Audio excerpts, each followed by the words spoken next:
So welcome to Essential Basics for Video Stabilization in Post-Production. I will show you now the basics, how you can stabilize your video in the best way. Choose the right tools and get the best out of your shaky videos. First thing is what can go wrong with stabilization. The rolling shutter effect is introduced into the camera because it does not take the whole frame at the same time. And you have a right shift or left shift if you turn the camera right or left. The rolling shutter effect is the effect which will ruin your stabilized video in most cases. It's dependent on the camera and on the camera settings and also on the light.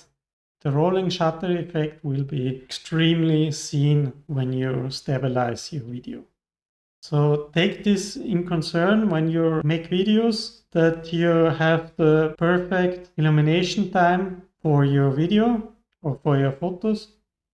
The next thing is the fisheye lens effect.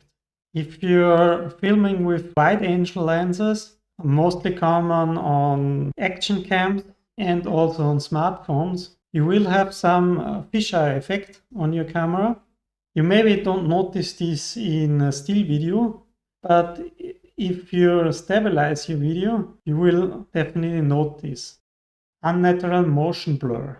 Motion blur is needed in video, especially when you just take 25 frames per second, because you will not see a smooth video without motion blur. But when you do filming with your hand, I recommend you to get a shutter speed about 1 to 200 or 1 to 400.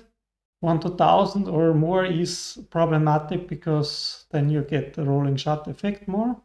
And then you can reduce this type of blur in your stabilized video. So take in mind, best shutter speed on a stable tripod is when you have 25 frames per second, and you should take 1/50 of a second shutter speed. When you have 50 frames per second, you should take a shutter speed of 100 of a second. And when you take it handheld, you have to increase the shutter speed. You have to take at least 100, 200 of a second, 400 of a second to not get an unnatural motion blur in your video after stabilizing it. The next thing is very common, loss of resolution. Of course, when you stabilize your video, you have to throw away some of your borders and you lose your resolution. Then the near object far object issue. Imagine you're filming yourself and in the background there are mountains. So it's a big difference how much you will see from the mountains in comparison to your face if you lift the camera or if you tilt the camera. So take care of this. Good stabilization works only all objects are almost in one distance to the camera. And the last settings, if you choose the wrong tool to stabilize your video, or if you choose the wrong settings, you won't be satisfied. So now we come to the stabilization types, and the simplest one is the similarity based. It's used by KDEnLive or Shotcut, the open source video cutting tools. Then there's the gyroscope based. These are more modern and newer ways of stabilization, and they are used by action cams. Sony has also in some brand new cameras this feature, and also Blackmagic Design has in the new firmware updates from the cameras, they also record the gyro data for post-production stabilization. So gyroscope based stabilization is the best, but it needs extra hardware. So, and the third one is the tracking based stabilization. So you take a lot of points in your frame of the video and look for this in the next frame. It's the most complicated type of video stabilization. It's used in Adobe Premiere Pro, it's used in DaVinci, and now also in my written program, the FreeStabilizer. So the simulator-based are used by KDEnLive and Shotcut and maybe other freeware open source tools. The good thing is you don't need any extra hardware. The second really good thing is this is the type of stabilization when you don't do it too aggressively, which will work always. It's used in almost all cutting tools. The con side of it is you don't get the quality out of the same thing like in a tracking-based or gyroscope-based application. It's also not possible to use perspective or homography warping. It's just translation, rotation, and zoom. Then there is the gyroscope-based. The action cams, they have a gyroscope inside the camera, and this really brings astonishing results in the video stabilization. There is an extra software which is called GyroFlow. It's also open source and free, and this can be used to stabilize your video in post-productions. The good thing on it, it does not need to analyze the video, so there is no problem with moving objects in the video. But the downside of it, you need a lens profile. You need a lens profile also for reducing the fisheye effect in GoPros, and you need the lens profile also for the stabilization, because only the gyro data is used to estimate the video quality, and so it's not able to use zoom or something else. It's also possible to buy an extra device to use it to stabilize a video with a gyroscope when on your recording device is no gyroscope mounted. You have to sync the gyroscope data from an external device or from a GoPro, and then you can also use the gyroscope on cameras which don't have a gyroscope included. It's the best one for short and medium focal lengths.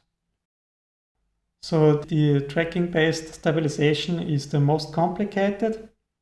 It's used by DaVinci Resolve, it's used by Adobe Premiere Pro, and it can deliver very good results.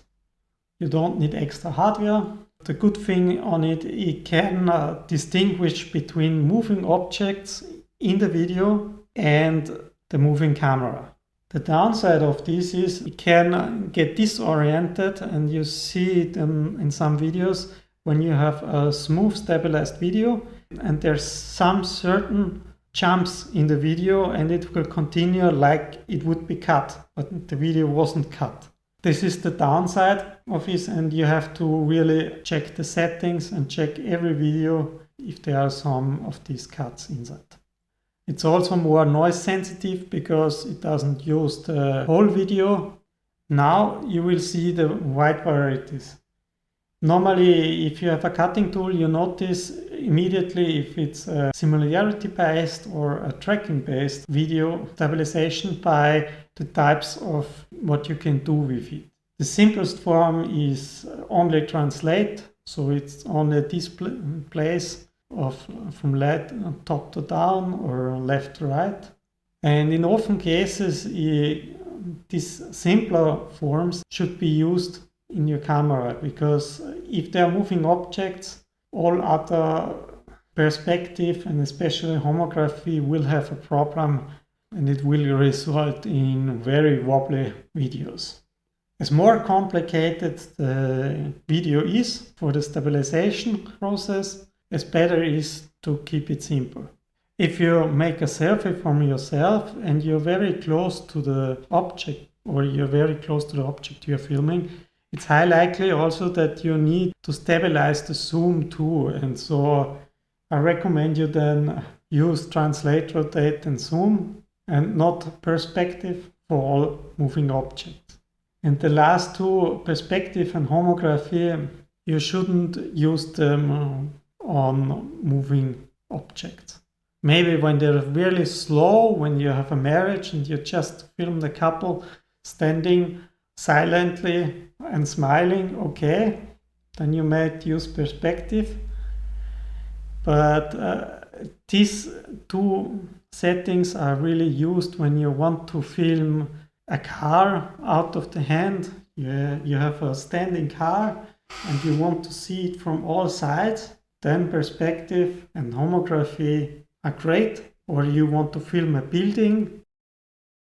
Stabilizing by object tracking.